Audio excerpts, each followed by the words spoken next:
welcome to the BoshNRoll channel. If you want to support my daily Eternal Magic offerings while getting amazing perks like the BoshNRoll Discord community, have me play your deck on the channel, or listen sideboard guides before tournaments, check out the Patreon or YouTube membership program.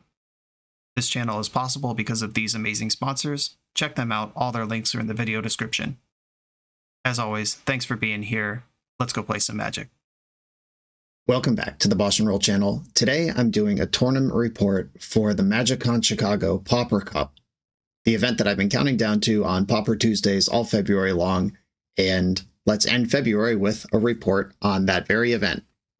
Due to the nature of pre-recorded content, as always, I have 3 more Pauper videos. I have Is It Terror that I'll put out next week, and then I have 2 leagues practicing this deck that I ended up playing in the tournament, which is Dimir Snacker, still recorded, so you're going to get several extra weeks of Pauper content long past Pauper February is over. A couple shoutouts before we get started. One to MagicCon in general. It's a really cool experience. If you haven't gone, it's a lot of stuff to do. You really can't do it all in the 3 days you get, and it's nothing like a Grand Prix or previous old setup big Magic event. It really is unique in its offerings, and the Pauper Cup was just one of a bajillion things I could have done that weekend. All the major constructed formats have a cup. They're staggered, so you can play in more than one if you want. Legacy didn't line up for me this time around, and that's okay. I saw they added Dual Commander this time around. There's just so much Magic you can play in tournament or not tournament format. And that brings us to this deck. This is Dimir Sneaky Snacker Control. Behind my head in this image, there's a second Ambusher, an Okiba Gang Shinobi, and a Nile Spellbomb in the sideboard.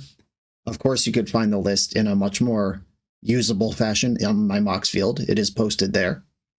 Here it is. Look, moxfield.com, BoshNRoll. Here's my stuff. I post all my decks. And as always, Patreon had it before the event. Could have been yours. Speaking of Patreon, I also want to shout out Samuel Barff, MTGO user Barff, who developed this Dimir Snacker deck. I was, as you all know if you've been watching my content, soul searching for what deck can I put Brainstorm a Counterspell in and feel good about in the format, and I wasn't really loving any of the things I've tried so far. And spoiler, I don't love the Is It Terror deck that I play next week on the channel. But I saw Fire Shoes retweet that Barff went 9-0, 18-0 in a challenge, winning the challenge outright without losing a game, playing a deck that is exactly what I want to do. So I ran over, joined his Patreon. He has a phenomenal 15 matchup guide with not only sideboard in and out, but paragraphs about what your posture in the matchup should be. And that really let me cut through a lot of the noise and feel like I was ready for this tournament, even after just picking up the deck 5 or 6 days before I had to go.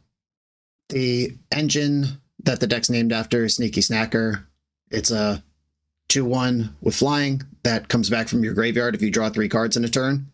And the deck has 4 Brainstorm and 4 Lorien Revealed that make it pretty trivial to draw 3 cards in a turn. The Modern Age is one of your engines. It loots away the Snacker. It gives you a second drop return, which means you're just another Modern Age or just a Preordain or just a Monarch trigger away from bringing your Snacker back. And the back, the 2/3 flyer, is extremely relevant in the format. Huge body with relevant stats in the context of what people are actually doing in this format. I think Snuff Out is way better than Scred right now. I think Cast Down is better than Scred right now. Getting main deck sweepers, like Suffocating Fumes, and then there's Arms of Hadar in the sideboard. This deck just did everything I wanted. I get to play I said Snapcaster Mage, but Spellstutter Sprite, which sometimes feels like Snapcaster Mage, sometimes better. And even though the ninjas are in the sideboard, there's 2 Mokutai Ambushers and 1 Okiba Gang Shinobi.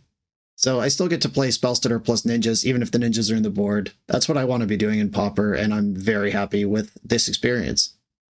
If this is your first tournament report video with me, I'm basically just going to scroll through my social media where I live posted the event as it was happening on Blue Sky. Follow me over there if you want future tournament updates live as it unfolds. And I'll just do my best to remember the things I can from the matches. First of all, right before I went downstairs because the MagicCon was multiple floors of a convention center. Before I went downstairs to the event, I stopped by Gold Sabertooth's booth.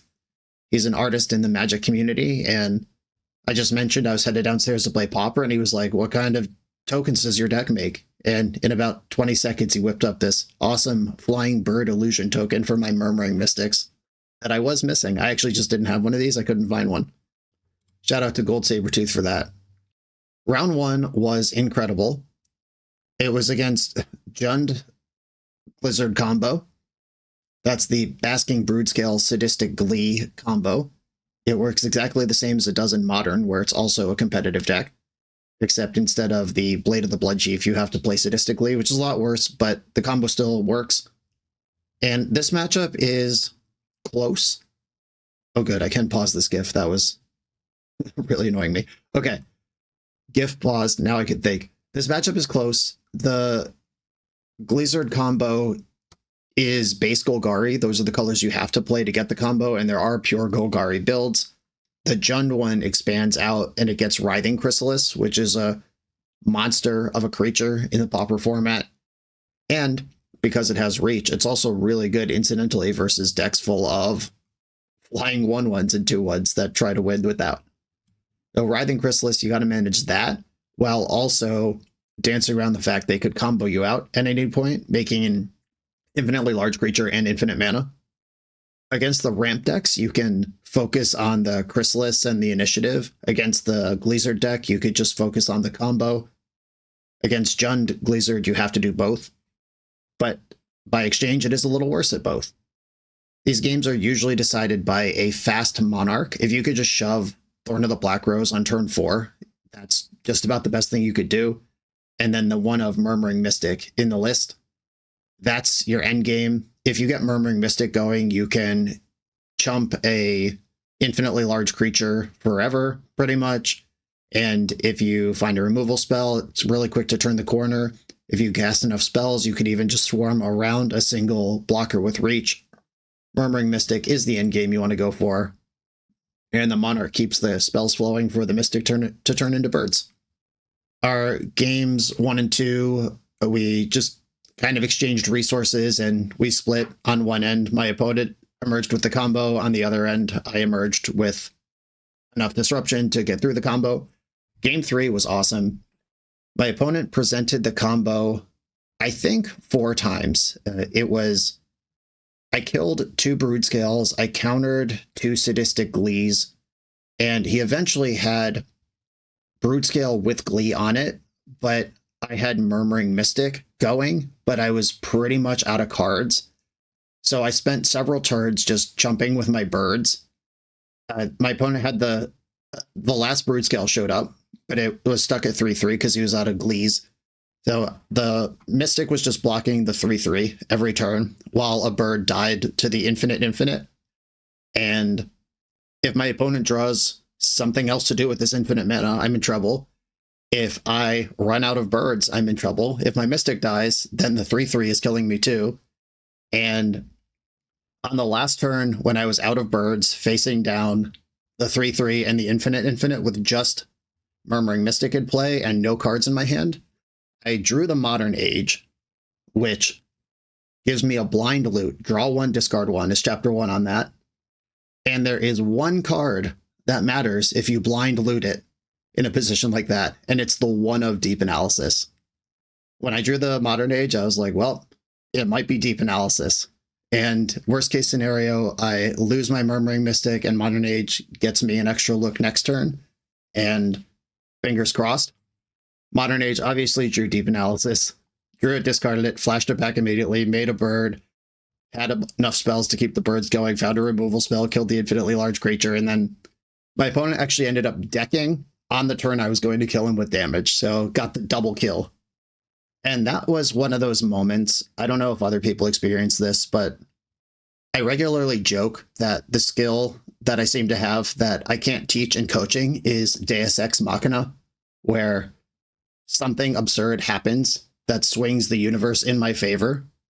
Just kind of the main character moment where sometimes it doesn't happen and sometimes it does, like this. And yeah, like 1 out of 38 to 45, however many cards were left in my deck, times, that works. And the other 37 times it doesn't.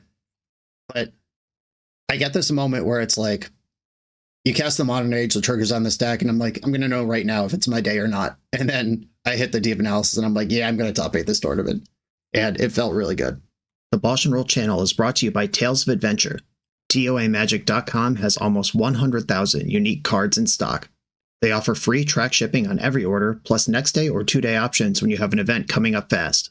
They offer on-site pickup at major Magic events throughout the US, so you're never scrambling before your tournament. Stop by their booth to buy, sell, or trade at upcoming regional championships, MagicCon, Spotlight Series, and more. I love their selection of individually scanned high-end cards that show you exactly what you're buying. And the best part is saving 5% on every order with promo code BOSH. From Ancestral Recall to Zombie Master, get what you need quickly and in one place at TOAMagic.com. Eternal lives here. Rounds 2 and 3 I'll kind of talk about together. It was Kuldotha Red twice in a row. And Kuldotha Red is a powerful burn deck that's also a powerful creature aggro deck that's also a powerful artifact-based draw engine deck. The artifact shell in Pauper is insanely strong. That'll come up in multiple other places as the tournament goes on. But sacrificing artifacts for gain and having Metalcraft for extra damage off Galvanic Blast, there's a bunch of ways where artifacts feed things in the Pauper format. And the mono red deck, the burn deck, also gets Experimental Synthesizer, which is a Ancestral Recall with synergy with the rest of your deck. They also have Kuldotha Rebirth, which is what the deck is named after, which is Ancestral Recall, but every card you draw is Mon's Goblin Raiders, which sounds kind of bad on the surface, but 1 mana for 3 goblins is very powerful, especially because the deck also plays Goblin Bushwhacker. So at any time while you're trying to navigate the Voldaren Epicures and the Goblin Tomb Raiders, and some of them play this Lackey card that has Menace and Haste, and you can sacrifice it for a treasure. They all play the 1/1 haste artifact creature from Duskmourn that when it dies, you get to bottle a card for a turn. There's so many haste creatures and incidental damage you have to manage at all times. Plus, you have to think about the lightning bolts, the chain lightnings, the galvanic blasts that might be in their hand. And at any point for 3 mana and 2 cards, they could Kuldotha Rebirth an artifact, then play Goblin Bushwhacker and hit you for 8 haste. And you have to manage all those things at the same time when you play against this deck. It's got a lot going on. It's really cool. It has had a couple cards banned over the last few years to just keep it in line, and it still remains a top deck in the format. I don't really think anything in this deck is out of line format health-wise, but it is very powerful, and there's a lot to manage. And typically, you're going to lose game 1, but it's going to be close. It's like your 1 counterspell or 1 stabilizing blocker, or your removal spell showed up 1 turn too late, and then you go to your sideboard and you board in 5 red elemental blasts. Here, I'll use Moxfield instead. It's a better image. Use 5 blue elemental blasts, the 2 Mukatai ambushers, 3/2 lifelink. Arms of Hadar is another sweeper that could clean up any number of the long list of creatures I just mentioned that are all really good, and it's tough to go 1-for-1 with this deck. You bring in a massive mountain of cards, and then you can usually take over in the sideboard games. And that's exactly how the first match went. My second opponent was more burn heavy. Like, he had actual Fire Blast in his deck, like sack 2 mountains, deal 4 to something, which is unusual for the Kuldotha Red artifact engine deck to have. But the burn build did also still have the artifact package with Kuldotha Rebirth in it. I would much rather play against the burn deck than the artifact creature grind deck. It's much easier to cast 1 sweeper and then manage the burn spells than it is to manage every creature that comes out of Kuldotha Red. Like, even if my opponent doesn't have any creatures and I have Counterspell in hand and Sneaky Snacker to play, I have to really think about if I want to attack with the Snacker, because they have so many haste creatures that I don't want to have to spend a Counterspell on. So then I'm afraid to attack, which then gives them time to actually draw into the other things. And it's really tough to manage all that. The burn build, though, you could just once they're out of creatures, just worry about your life total versus the number of cards in their hand. My second opponent with the burn build, I did win this one 2-0, but our game one got to this spot that's really classic of Magic the Gathering, and it's one of the things that I love about Pauper. You get these interactions that have been happening throughout the history of the game, where I answered all my opponent's creatures with like a couple cards left in hand, and my opponent, understanding that I think I was at like 6 or 7 life, like close enough that 2 spells would do it, understood that just top decking and casting each spell was not a winning strategy into my hand of unknowns that probably contained counter spells. And we just played draw go for a long time, where we both had 7 cards in hand before anyone made another move. And I ended up fending it off, but that was really savvy by the opponent rather than just draw, it's a bolt, did it work? Draw, it's a bolt, did it work? Because then when he doesn't cast a bolt, I know it's a mountain and I can really make a plan. But just banking up until, if you only need 2 cards to resolve, I'll have 7 in hand, you'll have 7 in hand, I'll pass the turn, you'll draw up to 8 in hand, and on that turn, you could just send 8 spells at me. And I can't counter them all, literally, because I only have 7 cards in my hand. And then we could maybe reload and do it again.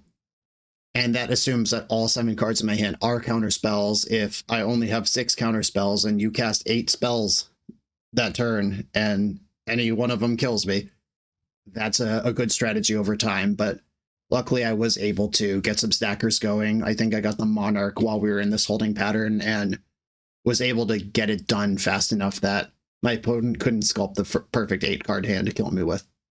And then game 2, we fought over a Mokutai Ambusher. I was at like 4 or 5 life when the Ambusher came down. Ambusher picked up a Spell Stutter, which is the nuts, because they can't even bolt the Ambusher at that point because they know that you have Spell Stutter in your hand. And eventually, opponent sent 2 spells at the Ambusher trying to clear it because it was just, it put me to 8, then put me to 11, and you got to kill that before you can kill me. So we had a fight over that, and I spell started one, I dispelled another, and then the Ambusher just took over the game. Round 4, I lost to Grixis Affinity. This is one of the deck's toughest matchups, and it's also a very well-represented deck, which is a hole in the deck overall and its place in the metagame.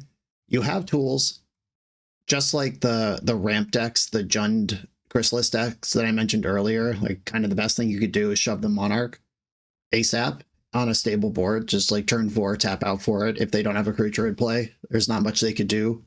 Just take the Monarch that turn, and the sooner you get cards, the better. It's also really important to fight over their enablers like Blood Fountain and Ichor Wellspring, because those things turn their Deadly Disputes on, which is one of the most cracked cards in the Pauper format. I'm actually going to pull this deck up and talk about the pieces of it, because this is going to be something I talk about quite a bit. There are 1.5 cards in Pauper right now that I think are making the format kind of unfun and broken, and they are both in this deck. One of them is Deadly Dispute. This is the half of a card, which is kind of awkward to say half of a card should be banned, but Deadly Dispute, there's a bunch of versions of this. Instant speed, sacrifice some resource, draw 2 cards, and then some other flavor on it. Deadly Dispute generates a treasure, which means it either functionally costs 1, or it provides the artifact you could sacrifice for the next Deadly Dispute, just straight up. It spots itself the resource you sacked in the first place. Reckoner's Bargain, I think this one is a lot worse than Deadly Dispute because it doesn't replace the object you sacrifice. You gain life equal to the mana value of the thing, which is really important against Burn, and this is a deck with Mirror Enforcer. You draw 2 cards, gain 7. And if we look at the metagame, Burn is the top deck, and Grixis is the second top deck, which makes sense why they'd max out on bargains. There's another variant of this that makes a map token. A map is still an artifact. You could sack to the next effect like this, but a map is a lot worse than a treasure as an object. And then there's another one that the ramp decks play and the Glee decks play, and it has flashback. So it doesn't give you an object, but you can cast it again later, which also makes it good if you mill it over with Malevolent Rumble. So there's like at least 4 of these that all see play, but the treasure is so much better than the map, and the map is so much better than Flashback or Gaining Life, that I think Deadly Dispute, we could take some pressure off this engine if this card wasn't legal, even though it's kind of awkward to make that argument because there's so many similar versions of it. The card I think is really out of bounds is Makeshift Munitions. This list on the screen has 1, sometimes there's 2. You don't need many though. My issue with Munitions is that it can resolve at any time and deal 10 to 20 damage over the course of the game to anything. If your opponent needs to blunt your aggro, they could kill off your creatures with munitions and then get their draw engine online. If they need to finish you off after you've blunted their aggro, they have 19 lands and all but one of them is sacrificable to the munitions. That's 18 points of damage that are just sitting in their deck as necessary game pieces to cast their spells that could eventually be hurled. And that's not even to talk about the 4 of Ichor Wellspring, where you could kill a thing, draw a card. Nihil Spellbomb draws a card when it dies. Blood Fountain could kill 2 things or kill 1 thing, then bring back 2 creatures. Removal spells get a lot worse, because if I snuff out a Mirror Enforcer and they ping me on the way out, I've just Lava Axed myself. That 1 extra point matters so much. This card just does so much. And even if it red, 1 in a red, deal 10 damage divided as you choose among any number of targets, that card is worse than Makeshift Munitions in the context of the format, as far as I'm concerned. That theoretical card that would be obviously busted, I think that card is worse than Munitions, because you could at least line it up in a way where I'm at 15 life. I could put the shields down against that card once, or if they sweep up my board and deal 4 to me, at least it's gone. But no, Munitions stays in play and does all of it. I think this card is outrageous, and this deck plays the 2 cards that are the most busted. If I wasn't married to Spellstutter Sprite and Counterspell, I would have played Grixis Affinity. This is just very obviously a deck that is broken. All that said, game 1, my opponent resolved a Makeshift Munition somewhere around turn 3. I was busy fighting over refurbished familiars. This thing's really good. You want to sandbag your Sneaky Snackers in your hand so the discard isn't as painful. You could just discard that and draw 3 cards, get it back, and then it could block it trade with the familiar. That's a play pattern you have to dial into. But the more familiars they draw, the worse it's going to get. And then if you're busy fighting over that with diminished resources because you've discarded some cards, the munitions showing up is harder to fight over. And my opponent had multiple familiars, resolved a munitions. We had an otherwise interesting back and forth game. I stabilized somewhere around 10 or 11 life, but the munitions was still in play, and my opponent was able to just sack random lands and objects like blood tokens and shit that was laying around over the next 2 turns and kill me from over 10 life with a spell they had resolved on turn 3. Game 2, my sideboard did its job. The annuls come in, steal sabotage. You can see how much respect for this deck is required. Annul counters most of the things in their deck. And if you have the annul or the spell pierce or the steal sabotage to counter their turn 1 blood fountain, you really should do that. Because if they don't have random crap kicking around to sacrifice, then they have to sacrifice their lands for their Deadly Disputes and their Reckoner's Bargains. If your opponent sacrifices a land, gains 0 life to draw 2 cards off Reckoner's Bargain, then their engine has collapsed. It doesn't happen often, but you can put them in that position with good use of your counter spells. I was able to do that. And then game 3, Murmuring Mystic was my hope to stabilize. My opponent had another double refurbished familiar start, and I got myself to 5 mana with, I had Dispel in hand, Murmuring Mystic, Dispel, and then multiple counter spells. So I could only fight to protect the Mystic once. You really want to cast it where you could protect it twice, but I was out of time to do that. And even if my opponent killed the Murmuring Mystic once it resolved, Dispel would make a bird, and then even if they had a second removal spell, I would still at least have a bird to trade with a familiar, and it would buy me some time. but opponent was able to red blast the Mystic on the stack. I had to use my Dispel there, didn't get a bird, it resolved, and then they had cast down as well. And so I was like 1 turn, 1 mana, 1 piece of interaction shy of stabilizing that one, but that's why the matchup stuff. They have a lot of red blast after board. This video is sponsored by Moxfield.com, the easiest way to build Magic decks online. Moxfield supports over 30 formats, including Legacy and everything else you'll see on this channel. There's multiple customizations so you can interact with your deck how you want. Views such as text, grid, or stacks, and groupings like type, subtype, color, color identity, even artist. The site offers light mode, dark mode, and so much more. However you want to see your deck, Moxfield can provide it for you. Follow my Moxfield to keep up with the channel and what I'm playing in Paper. I'll see you there. Round 5, I played against Dredge, and opponent mulliganed really hard. Dredge, like it is, like as is true in most formats, has to mulligan to function because so many of its cards are nonsense, and you really need the engine to kick off the payoff. And if your hand doesn't have engine or doesn't have payoff, you probably have to send it back. Opponent mulliganed really low both games we played, and as you can see, there are 2 Bojuka Bogs in my main deck and a Dimir Aqueduct that could pick up a Bojuka Bog. Then after sideboard, we get Nile Spellbomb as well. The combination of just the main deck hate and the mull to 5 and mull to 4. This matchup, it took a while because you have to be careful where you put your resources, but I was never really in danger of losing it. Round 6, I played against a Grumbler. I always verify that my opponent's the right person. Like, hey, you're John? Cool, I'm Brian. And like a very normal human exchange. And I was like, hey, you're blank. And it just like, without looking at me, it was like, and just sat down and like, okay, off we go.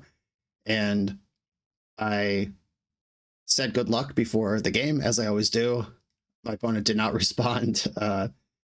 He was like huffing and puffing. Like when he cut my deck, he kind of like slammed it really hard. Like it was audible, like the cards slapping together. And I was like, all right, I don't know what's up with this person, but it is now my problem. And at one point in the game, my opponent cast some spell and had 2 mana left over, and I had Spell Pierce, and I just wanted to tap him out so I could have my turn available. And I cast the Spell Pierce. He put his card in the graveyard, and then after placing his card in the graveyard, tapped the 2 lands. And I asked, did you pay for Spell Pierce? Because after he tapped the 2 lands, he didn't cast a different spell. And he just like gestured and rolled his eyes at his tapped lands like, well, you have to say something. I don't know what you're doing. Your sequencing's confusing. Maybe you're just bad. Maybe that's why you're mad. Maybe that's why you're losing. I don't know, man. This person was no fun to play against, but they were on my worst matchup and I kicked their ass and it felt really good. I had to play the 7th round and I got paired versus Elves. This matchup is one of those decks that's really popular in Paper. As you can see on this MTG Goldfish metagame, there is no Elves in these top 15 decks. Let's view more. How far do we have to go to find Elves? Here we go. 1.5% of the metagame, way down, deep in the dregs. But there was a lot of Elves in this tournament. There are a lot of Elves players who were excited to talk to me about their decks. A lot of them had their decks foiled out. This is a eternal format thing where I say it all the time in Legacy, in Vintage, and in Pauper too. People are going to play what they have and they're going to play what they like. And maybe some of these people thought really hard, teched out their Elves decks for the metagame to beat these, Burn, Affinity, and Blue Fairy decks at the top. Maybe their Elf deck can race Broodscale combo. This is a pretty hostile metagame for Elves up here. Maybe somebody did the work and teched it out. Or maybe somebody just foiled out their deck 4 years ago and this is what they have and they were at MagicCon, so why the heck not? It's just one of those things that can happen. But I played against Elves and my main deck sweeper, the Suffocating Fumes, game 1 was just kind of all about that. It was like, can I find this in time or not? And I did barely stabilize with the Fumes game 1. I kept a kind of slow hand game 2, and my opponent just kicked the door open, ran me over, and then opponent, unfortunately, mulliganed to, I think, 4 in game 3 on the draw, and my opening hand had Suffocating Fumes in it. It might have been Arms of Hadar. I don't remember. I had one of my sweepers. After board, I have 2, so it's a lot easier. Literally twice as easy. And my opening hand had one of my sweepers in it, and even though I had removal spells and counter spells, I just let him play out the 4 cards from his opening hand and then sweep them all up somewhere around turn 6 or 7, where I just had insurmountable advantage from there. And then in top 8, immediately rematched versus the person who beat me in the Swiss on Grixis Affinity. Opponent skillfully drew and resolved makeshift munitions both games. It killed me from 11 game 1 after I had stabilized against the board. I think my opponent was actually out of cards, and I had just like tapped out to do it, or I had to spell stutter one thing, or I think what happened was opponent went end step Galv Blast, I spell stutter it, end step a Deadly Dispute, I stuttered that, and then untapped and played munitions. So it was like a sequence of powerful spells where it actually flushed out counter spells. But one of the things I like about Pauper is that cards don't single-handedly end games. You get to go back and forth. There are 2-for-1s, there's 3-for-1s, there's 4 and 5-for-1s, but just dying from 11 because I was tapped out for 1 turn felt really bad.